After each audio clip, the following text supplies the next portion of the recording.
गणिकम्मा सभी को, सुप्रभात सभी को, नमस्कार सभी को। आप सभी विद्यार्थियों को कहना चाहूंगा कि जो कल का पार्ट था, हार्ट जो लास्ट में हमने छोड़ा था, उसमें रक्त परिसंचरण तंत्र, ठीक है। और आज के कंसेप्ट में हम रक्त परिसंचरण तंत्र के बारे में ही पढ़ेंगे, ठीक है। बने रहिए मेरे साथ आप सभी। और जहां से हमने कल कंसेप्ट छोड़ा उसी कंसेप्ट को आगे बढ़ाते हुए चलेंगे और हम यहां से आगे बढ़ेंगे, ठीक है। रक्त परिसंचरण तंत्र, ठीक है। ये चित्र आप लोगों को एग्जाम में बनाने पूछ सकता है कि एग्जाम में बना भी सकता है। एनसीईआरटी बुक से आप इसको हल करके देख लेना। तो आपको सबसे पहले चीज ये पता होनी चाहिए यहाँ पर कि जो ऑक्सीजन है फेफड़ों में आ रही है। अब फेफड़ों से ऑक्सीजन आ रही है, यहां से ध्यान रखना ब्लड ऑक्सीजन को लेके जाएगा। एक हीमोग्लोबिन का अणु 4 ऑक्सीजन परमाणु को लेके जाएगा और ये किसके माध्यम से, ध्यान रखना, पल्मोनरी शिरा के माध्यम से। हार्ट में सबसे पहले जो रक्त प्रवेश कर रहा है, शुद्ध ब्लड प्रवेश कर रहा है, वो बाएं आलिंद में प्रवेश करता है। कहां पर प्रवेश करेगा? बाएं आलिंद में प्रवेश कर रहा है। ये शुद्ध ब्लड है, ठीक है। बाएं आलिंद से ब्लड आ जाएगा बाएं नीले में। बाएं नीले से ध्यान रखना, ये महाधमनी के माध्यम से, जिसको बोलते हैं एब्डोमिनल एओर्टा। क्या बोलते हैं? Abdominal aorta. इसके माध्यम से छोटी छोटी बहुत सारी धमनियों में चले जाता है, ठीक है। बहुत सारी धमनियों में चले जाता है और ध्यान रखना वहां से कोशिका के पास पहुंचेगा। कोशिका में ध्यान रखना ऑक्सीजन अलग हो जाएगी, हीमोग्लोबिन अलग हो जाएगा, क्योंकि ग्लूकोज के दहन के लिए ऑक्सीजन की आवश्यकता है। अब यहां पर ध्यान रखना ग्लूकोज का दहन ऑक्सीजन की उपस्थिति में होगा तो CO2 निष्कासित होगी और जो CO2 निकलेगी उसको ध्यान रखना फिर से हीमोग्लोबिन लेके आएगा ये बाइकार्बोनेट के रूप में। ये ब्लड ध्यान रखना कहां पर आ जाएगा? दाएं आलिंद में। और दाएं आलिंद से ध्यान रखना ये ब्लड कहां आ जाएगा? दाएं नीले में आ जाएगा, ठीक है। और दाएं नीले से ध्यान रखना पल्मोनरी धमनी के माध्यम से कहां पर आ जाएगा? वापस फेफड़ों में आ जाएगा। इस तरीके से रक्त का परिसंचरण होता है। मनुष्य का जो रक्त परिसंचरण तंत्र है बंद एवं दोहरा परिसंचरण तंत्र है। बंद यानी यहाँ पर जो ब्लड बह रहा है इस सिरा और धमनियों के माध्यम से बह रहा है। और बात करें यहाँ पर नहीं, यहाँ पर सिरा धमनी के साथ में बह रहा है और हार्ट से ब्लड 2 बार गुजर रहा है। कितने बार गुजर रहा है? 2 बार। आप देखिए खुद ये प्रोसेस, जिसमें ये कन्फर्म ध्यान रखो कि पल्मोनरी शिरा में ब्लड कैसा है? शुद्ध है। फिर ध्यान रखना बाएं आलिंद में शुद्ध है, बाएं नीले में शुद्ध है, महाधमनी में शुद्ध है, एब्डोमिनल एओर्टा धमनियों में ब्लड शुद्ध है। फिर यहां पर आ जाइए आप लोग, इन महाशिरा के माध्यम से ब्लड ध्यान रखना कहां पर आ रहा है? दाएं आलिंद में आ रहा है। दाएं आलिंद से दाएं नीले में आएगा तो महाधमनी को बोलते हैं इंफीरियर वेना कोवा। क्या बोलते हैं? Inferior vena cava. इसके माध्यम से ब्लड आ जाएगा दाएं आलिंद में, दाएं आलिंद से दाएं नीले में। और पल्मोनरी धमनी के माध्यम से ब्लड कहां जाएगा? फेफड़ों में आ जाएगा। यहाँ पर वापस ऑक्सीजन की उपस्थिति में फिर शुद्ध होकर आगे के लिए प्रोसेस स्टार्ट है। तो यह है परिसंचरण तंत्र, जिसके बारे में आराम से मैंने पढ़ा है, बहुत अच्छे से पढ़ा है। एक बार थोड़ा देख जाना इसको भी। आगे बात करें, ये थ्योरी वाला कंसेप्ट क्लियर करवा रहे हैं। आगे इसके बारे में बात करें तो यहां से कंसेप्ट ध्यान देने की जरूरत नहीं है। इसके अलावा आपको धमनी शिरा में अंतर ध्यान रखना है। तो धमनी शिरा में बात करें तो धमनी में रक्त शुद्ध बहता है, ठीक है। जबकि शिरा में रक्त क्या बहता है? अशुद्ध बहता है। धमनियों में रक्त शुद्ध बहता है। अभी भी बड़ी बात थी कि धमनी में ब्लड कैसा बहता है? शुद्ध बहता है। और शिरा में ब्लड कैसा बहता है? अशुद्ध बहता है। लेकिन ध्यान रखना इसका अपवाद है पल्मोनरी धमनी। पल्मोनरी धमनी के अंदर ध्यान रखना जो ब्लड बहता है ना, वो कैसा बहता है?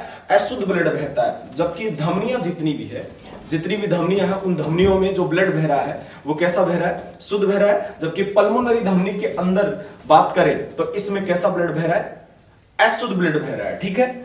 आगे बात करें तो शिरा में जो रक्त बहता है वो कैसा बहता है? अशुद्ध ब्लड बहता है। और अपवाद के रूप में बात करें तो पल्मोनरी शिरा में कैसा ब्लड बह रहा है? शुद्ध, ठीक है। जैसे देखो आप लोग यहां ध्यान देंगे सभी, मैंने अभी कहा कि ये जो आपको दिख रही है पल्मोनरी शिरा, इसमें ब्लड कैसा बह रहा है? शुद्ध बह रहा है। और इधर देखो पल्मोनरी धमनी में कैसा ब्लड बह रहा है? ध्यान रखना अशुद्ध बह रहा है। तो धमनियों में ब्लड शुद्ध बहता है, शिरा में ब्लड अशुद्ध बहता है। लेकिन अपवाद है कि पल्मोनरी शिरा में अशुद्ध ब्लड बहता है। अपवाद है पल्मोनरी धमनी में, पल्मोनरी शिरा में ब्लड शुद्ध बहता है और पल्मोनरी धमनी में ब्लड कैसा बहता है? अशुद्ध। ये आप लोगों को अंतर ध्यान रखना धमनी शिरा के अंदर, ठीक है। आगे बात करें तो देखो धमनियां गहराई में पाई जाती है, शिरा गहराई में नहीं पाई जाती है। दूसरी बात करें, धमनी में रक्त का रंग लाल होता है, शिराओं में रक्त का रंग नीला होता है, ठीक है। आगे बात करें तो ध्यान रखना धमनी में कपाट नहीं पाए जाते, जबकि शिरा में कपाट पाए जाते हैं, वाल पाए जाते हैं, ठीक है। आगे बात करें तो ध्यान दो धमनियों की जो भित्ति होती है वो कैसी होती है? मोटी होती है। और शिराओं की जो भित्ति होती है इतनी मोटी नहीं होती है, पतली होती है, ठीक है। दूसरी बात करें तो शिराओं की जो धमनी है वो उनकी भित्ति तो पतली होती है और गुहा इनकी क्या होती है, चौड़ी होती है, जबकि धमनियों की जो गुहा होती है वो क्या होती है, सक्रिय होती है। ठीक है, धमनियों के अंदर ब्लड उच्च प्रेशर से बहता है, ठीक है, और शिराओं के अंदर ब्लड, ध्यान रखना, उच्च प्रेशर से नहीं बहता, निम्न दाब से बहता है। ठीक है, धमनियां रक्त को हृदय से विभिन्न अंगों तक ले जाने का कार्य करती है। दूसरी तरफ बात करें तो शिरा, ध्यान रखना, रक्त को विभिन्न अंगों से हृदय में लाने का कार्य करती है। ठीक है, ये धमनी और शिराओं का अंतर है, रटने की आवश्यकता नहीं है। जनरली ध्यान है कि ध्यान को शॉर्ट में, ध्यान को धमनियों के बारे में ध्यान को, धमनियों में रक्त शुद्ध होता है, लेकिन पल्मोनरी धमनी के अंदर रक्त अशुद्ध बहता है, यह अपवाद हो गया। दूसरी बात करें, धमनियां गहराई में पाई जाती है, धमनियों की भित्ति मोटी होती है, इनकी गुहा सक्रिय होती है। ठीक है, धमनियों में रक्त का रंग लाल होता है, ये रक्त को हृदय से विभिन्न अंगों तक ले जाने का कार्य करती है। जबकि शिराओं के बारे में बात करें तो ध्यान रखना कि शिराओं में रक्त अशुद्ध बहता है, लेकिन पल्मोनरी शिरा के अंदर शुद्ध रक्त बहता है। ठीक है, यह अपवाद हो गया। दूसरी बात, शिराएं गहराई में नहीं पाई जाती है। ठीक है, जो ग्लूकोज वगैरह छिड़ती है वो शिराओं में छिड़ती है। ठीक है, दूसरी बात करें तो ध्यान रखना, इसमें रक्त का रंग नीला होता है। ठीक है, और इसकी जो गुहा होती है वो चौड़ी होती है, इसकी भित्ति वो क्या होती है, पतली होती है। और बात करें अपन इसके बाद में तो इसमें जो रक्त का रंग नीला है और ये रक्त को विभिन्न अंगों से हृदय में लाने का कार्य करती है। ये सब बातें आप लोगों को ध्यान रखनी है। इसके बाद में ध्यान रखो हार्ट प्रत्यारोपण, ये आप लोगों का कंसेप्ट काम का नहीं है। ठीक है, रक्त परिसंचरण तंत्र में ध्यान रखो कि इसकी खोज 1628 में विलियम्स हार्वे ने की। रक्त परिसंचरण तंत्र की खोज किसने की, विलियम्स हार्वे ने सन 1628 में। इसका दो अध्ययन किया जाता है, विज्ञान की शाखा एंजियोलॉजी में किया जाता है। किसमें किया जाता है, एंजियोलॉजी में। मनुष्य में किस प्रकार का परिसंचरण तंत्र पाया जाता है, तो दोहरा एवं बंद परिसंचरण तंत्र पाया जाता है। ठीक है, बंद परिसंचरण तंत्र और खुले परिसंचरण तंत्र के बारे में हम डिफरेंस की बात करें तो ध्यान दो आप सभी, रक्त एक निश्चित पथ में बहता है, अर्थात रक्त वाहिका धमनी शिरा में बहता है बंद परिसंचरण तंत्र में, जबकि खुले परिसंचरण तंत्र में रक्त पूरे शरीर में बहता है, अर्थात यहाँ कोई निश्चित पथ या वाहिका नहीं होती है। ठीक है, इधर बंद परिसंचरण तंत्र के अंदर आप बात करोगे तो एग्जाम्पल हो गया जैसे कशुरुकदंड हो गए, अड़े जीव हो गए, स्तनधारी जीव हो गए, पशु, मनुष्य, गांगे, डॉल्फिन, ब्लू व्हेल, ठीक है, एनालिडा, शंखद, केचुआ, ये सब ध्यान रखना बंद परिसंचरण तंत्र पाया जाता है, बंद परिसंचरण तंत्र पाया जाता है। जबकि ऑर्थोपोडा संघ और मोलस्का संघ के जो जीव होते हैं, ऑर्थोपोडा संघ में कीट आते हैं, मोलस्का संघ में जैसे ऑक्टोपस, सीप, घोंगा आ गए, इनके अंदर जो रक्त परिसंचरण तंत्र पाया जाता है वो कैसा पाया जाता है, खुला पाया जाता है। ठीक है, आगे बात करें तो हार्ट अटैक का कारण आपसे पूछेगा नहीं, इसको आपको देखने की जरूरत नहीं है, तो ये ध्यान रखना, ये तो आपके हार्ट के बारे में जानकारी होगी मोटी मोटी, हार्ट के बारे में पूरा ध्यान दो, जितना बता दिया बस, इसमें से डिटेल्स थोड़ा ध्यान रखो बस, और ज्यादा कोई आवश्यकता नहीं है, चित्र बनाना आपको आना चाहिए। इसके बाद में अपन बात करते हैं, देखो अपन नेक्स्ट कंसेप्ट पे बात करेंगे, और नेक्स्ट कंसेप्ट है यहाँ पर आप लोगों का अपन पाचन पे बात कर लेते हैं या श्वसन पे बात कर लेते हैं। ठीक है, किसी पे भी बात कर लेते हैं, डाइजेस्टिव सिस्टम पे ही बात कर लेते हैं, पहला कंसेप्ट अपना यहाँ से उठा लेते हैं, बड़े ध्यान देंगे सभी विद्यार्थी, यहाँ से पाचन तंत्र के बारे में बात, और पाचन में भी अपन जो महत्वपूर्ण बातें हैं वही बातें करने वाले हैं। हालांकि महत्वपूर्ण क्वेश्चन अलग से दे दिए जाएंगे, जिनकी थ्योरी क्लियर नहीं है उन बच्चों के लिए वीडियो बहुत अच्छा साबित होगा, जिनको थ्योरी क्लियर नहीं है वो इस वीडियो के माध्यम से थ्योरी क्लियर कर सकते हैं। देखिए हारनाल के बारे में बात करेंगे, पाचन तंत्र में हारनाल आता है, और आपको पता है कि हारनाल की जो शुरुआत होती है, पहला भाग होता है हारनाल का वो मुख होता है, और हारनाल का अंतिम भाग एनस होता है, हारनाल का सबसे चौड़ा भाग आमाशय होता है, हारनाल का सबसे लंबा भाग छोटी आंत होती है। ठीक है, अब ध्यान दो, हारनाल की लगभग जो लंबाई होती है 8 से 10 मीटर होती है, बस इतना ध्यान रख लो। हारनाल के जो मुख्य भाग होते हैं, जिनमें सबसे पहला मुख हो गया, फिर मुख, गुहा, ग्रशिका, आमाशय, छोटी आंत, बड़ी आंत, एनस, इनके बारे में अपन बात करने वाले हैं यहाँ पर। ठीक है, अब ध्यान दो, ग्रंथियां भी है इसमें, पाचक ग्रंथियां। ठीक है, पाचन तंत्र में हम ग्रंथियों के बारे में अध्ययन करेंगे, 3 ग्रंथियां, लार, यकृत और अग्नस, और तीनों ही महत्वपूर्ण ग्रंथि है, पहली बात आपको बता देता हूं, तीनों ही ग्रंथियां महत्वपूर्ण है। आगे बात करें तो सबसे पहला भाग होता है हारनाल का जो होता है मुख, और सबसे अंतिम भाग इसका एनस होता है, सबसे चौड़ा भाग इसका आमाशय होता है, और सबसे लंबा भाग होता है छोटी आंत। आप लोगों को थ्योरी लिखने में बस इजीली रहेगा, पाचन तंत्र इतना ज्यादा खास तो इंपोर्टेंट नहीं है, लेकिन आप लोग एक बार इसकी थ्योरी देख जाएंगे। ठीक है, रटने की आवश्यकता नहीं, जितना याद हो उतना याद कीजिएगा। ठीक है, इसके बाद में अपन बात करते हैं जो आपके काम का सिर्फ उसी पे बात करूंगा मैं यहाँ पर, ठीक है, और पे बात करूंगा नहीं। पाचन तंत्र है ये महत्वपूर्ण रूप से जटिल पदार्थों को पाचक रसों व एंजाइमों से सरल अणु में बदलता है, पाचन कहलाता है, ठीक है। जटिल पदार्थों को सरल पदार्थों में बदलता है। पाचन की क्रिया में सम्मिलित अंग और ग्रंथि पाचन तंत्र का निर्माण करती है। या फिर दूसरी परिभाषा आप यूं याद कर लो कि जटिल पदार्थों को जैव रासायनिक क्रियाओं द्वारा सरल पदार्थों में परिवर्तित होना पाचन कहलाता है। और पाचन की क्रिया में जो सम्मिलित अंग है उन्हें क्या कहेंगे, पाचन तंत्र, ठीक है। आगे बात करते हैं तो देखो कार्बोहाइड्रेट में आपको पता है कार्बोहाइड्रेट मिलती है जैसे अनाज से, मैं एक शब्द से कहूं तो अनाज से मिलती है, गेहूं हो गए, चावल हो गए, इनमें ध्यान रखना कार्बोहाइड्रेट होती है। और कार्बोहाइड्रेट में स्टार्च होता है। स्टार्च एक पॉलीसेकेराइड इकाई है, क्योंकि स्टार्च है वो बहुत सारी इकाइयों से मिलकर बना हुआ है, ठीक है। ये एक पॉलीसेकेराइड इकाई है। और स्टार्च को माल्टोज में बदलने के लिए लार ग्रंथि ध्यान रखना क्या छोड़ती है, टाइलिन एंजाइम। क्या छोड़ती है, टाइलिन एंजाइम।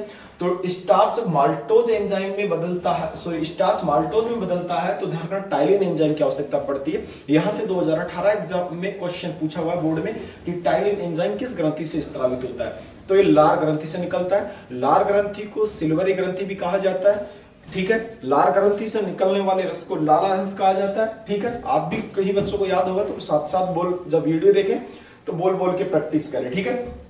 अब ध्यान दो माल्टोज को ध्यान रखना ग्लूकोज में कौन बदलता है, तो ये बदलता है माल्टेज, ठीक है। माल्टेज एंजाइम आज से निकलता है, ठीक है। स्टार्च को माल्टोज में बदला जाता है तो डाइसेकेराइड में मतलब माल्टोज एक डाइसेकेराइड इकाई है, ठीक है। मतलब शर्करा है। अपन बात करें तो माल्टोज ग्लूकोज में बदल गया तो ये मोनोसेकेराइड। यहां से आपकी एग्जाम के लिए शानदार प्रश्न ये है कि कार्बोहाइड्रेट की जो मूल इकाई है वो क्या है, तो आपको बस ये प्रश्न याद रखना है यहाँ की कार्बोहाइड्रेट की जो मूल इकाई है वो ग्लूकोज है। ग्लूकोज का सूत्र होता है 6,6H12O6, ठीक है। कार्बोहाइड्रेट की मूल इकाई क्या है, ग्लूकोज, ठीक है। और ग्लूकोज का सूत्र होता है C6H12O6। आगे बात करते हैं, बड़े ध्यान से समझेंगे प्रोटीन के बारे में। तो प्रोटीन मिलती है सोयाबीन है, दाल है, अंडा है, दूध है, मांस है, सेवाल है, इन सबसे मिलती है। जो भी इतनी ध्यान रखने की आवश्यकता नहीं है आप लोगों को प्रोटीन के बारे में। प्रोटीन की खोज बर्जिलियस और मुल्डर ने की, ये भी आपको इतना ज्यादा ध्यान नहीं रखना है। बस आप ये ध्यान रखो कि जो प्रोटीन है ना ये इंपॉर्टेंट, आपके प्रोटीन पेप्टोन में बदलता है तो कौन से एंजाइम की उपस्थिति में, पेप्सिन एंजाइम। ये इंपॉर्टेंट क्वेश्चन है, ये ध्यान रखना।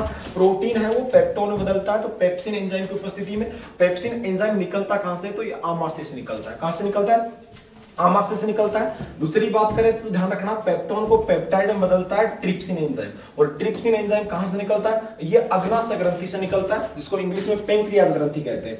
अब देखो कब ऑप्शन में आपका प्रश्न आ जाए कि पेप्सिन एंजाइम का काम क्या है, तो पेप्सिन एंजाइम प्रोटीन का पाचन करता है। ऑप्शन में आ जाए कि ट्रिप्सिन एंजाइम का काम क्या है, तो ट्रिप्सिन एंजाइम भी प्रोटीन का ही पाचन करता है। ध्यान रखना प्रोटीन का सबसे ज्यादा जो पाचन होता है वो कहां पर होता है, आपको बताया प्रोटीन का सबसे ज्यादा पाचन होता है आमाशय में, ठीक है। वसा का सबसे ज्यादा पाचन होता है छोटी आंत में।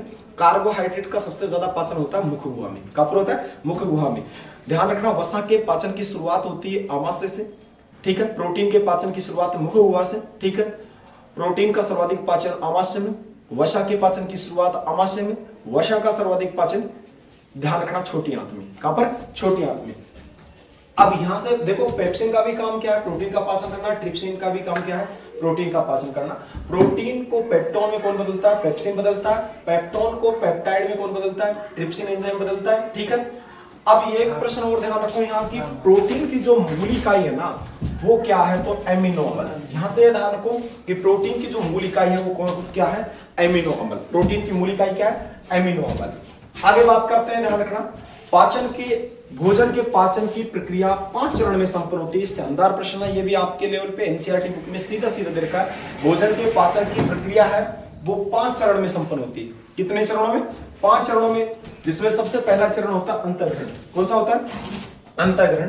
अंतःग्रहण का मतलब होता है भोजन को ग्रहण करना, भोजन को ग्रहण करना। दूसरा होता है पाचन, और पाचन ध्यान रखना भोजन का पाचन होना। भोजन का पाचन छोटी आंत में होता है और छोटी आंत के ड्यूडेनियम भाग में होता है, ग्रहणी में होता है, ठीक है। फिर तीसरी बात करें तो यहाँ भोजन का फिर तीसरा चरण होता है अवशोषण। इनका क्रम भी फिक्स ध्यान रखना, ठीक है। अवशोषण, जो भोजन का अवशोषण होता है वो छोटी आंत में होता है और छोटी आंत के इलियम भाग में होता है। कहां पर होता है, इलियम भाग में, ठीक है। स्वांगीकरण के बारे में बात करें तो ध्यान रखना, स्वांगीकरण अवशेषी भोजन का ब्लड के माध्यम से ऊतकों तक पहुंचना, ध्यान रखना क्या होता है, स्वांगीकरण। फिर ध्यान रखना जो भोजन अपचित है, जो पचा नहीं है, ध्यान रखना लास्ट वाली कड़ी होती है उत्सर्जन या बहिक्षेपण। अपचित भोजन का क्या होता है, निष्कासन होता है। ठीक है, यहां से इतना आप लोगों को ध्यान रखना। फिर इसके बाद में आप लोगों को ध्यान रखना है, ठीक है, कि पाचन तंत्र को मुख्य रूप से, जैसे मैं बात करूं दो भागों में बांटकर, एक साइड तो हारनाल में पढ़ेंगे, दूसरी साइड पाचक ग्रंथि है, जो मैं बता ही रहा हूं, इसके बारे में पढ़ने लिख लिया। अंतिम भाग आहारनाल का एनस है, प्रारंभिक भाग इसका मुख है, सबसे चौड़ा भाग आमाशय है, सबसे लंबा भाग छोटी आंत है। सर्वाधिक भोजन का पाचन छोटी आंत में, छोटी आंत के ड्यूडेनियम या घृणी भाग में। सर्वाधिक भोजन का अवशोषण छोटी आंत के इलियम भाग में। भोजन का पाचन और अवशोषण सर्वाधिक छोटी आंत में क्यों होता है, क्योंकि इसका पृष्ठीय क्षेत्रफल सर्वाधिक होता है और इसमें अनेक अंगुलीनुमा रसांकुर होते हैं, इसका क्षेत्रफल अनेक अंगों से 600 गुना होता है। ठीक है, ये डिटेल्स आपको पूरी ध्यान रखनी है। आहारनाल का अवशेषी भाग अपेंडिक्स या परिशेषिका कहलाता है। ग्रसनी, ग्रसिका व मलाशय में भोजन का पाचन नहीं होता है। ध्यान रखना, ग्रसनी, ग्रसिका और मलाशय में भोजन का पाचन नहीं होता है। सर्वाधिक कर्माकुंचन गति, ध्यान रखना, पेरिस्टाइलिस गति कहां पर होती है, आमाशय में होती है। ये क्वेश्चन ध्यान रखने की आवश्यकता नहीं है ज्यादा। सबसे कम कर्मानुकुंचन गति होती है मलाशय में। ठीक है, हारनाल का निर्माण ध्यान रखना भ्रूण अवस्था से ही शुरू हो जाता है। हारनाल का सर्वाधिक निर्माण, ये ध्यान रखने की जरूरत नहीं है। ठीक है, ये दोनों क्वेश्चन ध्यान रखने की जरूरत नहीं है। फिर ध्यान रखो डिटेल्स में आ जाओ आप, और डिटेल्स में बात करते हैं मुख के बारे में। तो ध्यान रखना, मुख दो मोसल होठों से घिरा होता है और पीछे की ओर मुख गुहा में खुलता है। फिर मुख गुहा में आप लोग दांत पढ़ेंगे। ठीक है, और दांत में ध्यान रखना, मनुष्य के दांत घृतदंती, द्विबारदंती, विषमदंती होते हैं। मतलब मनुष्य के दांत मुख्य रूप से 4 प्रकार के होते हैं। ठीक है, विषमदंती का मतलब ये होता है, द्विबार दांत का मतलब है मनुष्य के दांत जीवन में 2 बार निकलते हैं। घृतदंती का मतलब है मनुष्य के जो दांत है मसूड़े में डसे होते हैं। ठीक है, आगे बात करें, इतना ध्यान रखने की जरूरत नहीं है। ठीक है, यहां से भी आपको ज्यादा ध्यान नहीं रखना है। यहां से ध्यान रख सकते हो कि दांतों के ऊपर जो परत होती है इनेमल की होती है। किसकी होती है, इनेमल की होती है। इनेमल को बोलते हैं दंतवल्लक। दंतवल्लक बना होता है कैल्शियम फास्फेट का। कैल्शियम फास्फेट का सूत्र है Ca3PO4 बस ये ध्यान रखना है, यहां से और कुछ भी ध्यान नहीं रखना है। ठीक है, क्या ध्यान रखना है कि दांतों के ऊपर सफेद, या मानव शरीर का सबसे कठोर पदार्थ कौन सा है, इनेमल है। ठीक है, जो जिसको दंतवल्लक भी बोलते हैं, ये शरीर का सबसे कठोर पदार्थ है जो कैल्शियम फास्फेट का बना हुआ है। ठीक है, आगे बात करते हैं दांत के प्रकार। दांत मुख्य रूप से 4 प्रकार के, कर्तनक। ठीक है, पहला प्रकार है कर्तनक इंसाइजर। ठीक है, केनाइन, प्रीमोलर, मोलर। ये कर्तनक वाले दांत काटने कुतरने का कार्य करते हैं। सर्वप्रथम बालक में यही दांत निकलते 6 माह की उम्र में। ठीक है, केनाइन दांत पे ध्यान रखना है, ये चीरने फाड़ने का कार्य करते हैं, मांसाहारी जीवों में सर्वाधिक विकसित होते हैं। ये बोर्ड क्लास के पॉइंट से बोल रहा हूं, जो पॉइंट बोल रहा हूं इसमें लिखा हुआ कंपटीशन के आधार पर बहुत ज्यादा है, ध्यान रखना। आप लोगों को बस सिर्फ बोर्ड पॉइंट व्यू पे कौन कौन से पॉइंट ध्यान रखने हैं। ठीक है, प्रीमोलर दांत है वो भोजन को चबाने का कार्य करते हैं। मोलर दांत ध्यान रखना, ये भी भोजन को चबाने का कार्य करते हैं। ठीक है, वयस्क व्यक्ति में स्थायी दांत होते हैं, 32 दांत होते हैं। ठीक है, दूध के दांत या अस्थायी दांत या द्विबार दांत कितने होते हैं, 20 होते हैं। स्थायी दांत जो जीवन में एक ही बार निकलते हैं, जिनकी संख्या कितनी होती है, 12 होती है। मनुष्य, बस इतना ध्यान रख लो। फिर आपको ध्यान रखना है, दूध के दांत होते हैं टोटल 20। ठीक है, और दूध के दांतों का सूत्र 2102/2102 इंटू 2। ये आपको क्लास में समझा रखा है, इसमें भी आप छोड़ना चाहो तो छोड़ देना, कोई आवश्यकता नहीं ज्यादा इसके बारे में। स्थायी दांत 32 होते हैं, सूत्र देख लेना 2123/2123 इंटू 2। आगे बात करते हैं, फ्लोराइड युक्त पानी पीने से दांतों में फ्लोरोसिस रोग हो जाता है, इसके बारे में ध्यान रखने की आवश्यकता नहीं है। दांतों में सर्वाधिक मात्रा में फास्फोरस होता है। ठीक है, दांतों को मजबूती प्रदान करने वाला तत्व कैल्शियम होता है। ठीक है, ये ध्यान रखना है। ठीक है, इसके बाद में आप लोगों को ये कंसेप्ट ध्यान नहीं रखना है। ठीक है, इसको भी आप छोड़ देंगे। जीभ के बारे में आप लोगों को मैंने बता रखा कि जीवा ध्यान रखना पीछे से फ्रेनुलम लिंगुअल भाग से जुड़ी होती है। ठीक है, इसका आगे का भाग स्वतंत्र होता है, इसका 2/3 भाग लगभग स्वतंत्र होता है। बस ये ध्यान रखना जीवा के बारे में। ठीक है, इसके अलावा आपको जीवा के बारे में कुछ भी ध्यान नहीं रखना है। अब इसके बाद में आती है लार ग्रंथि। क्या आती है, लार ग्रंथि। अभी फिलहाल ऑफलाइन क्लास का टाइम हो गया, तो धन्यवाद, अभी के लिए इतना ही। बाय सभी को, टेक केयर। नेक्स्ट वीडियो में आप लोगों को कंप्लीट कर दिया जाएगा। ठीक है, बाय।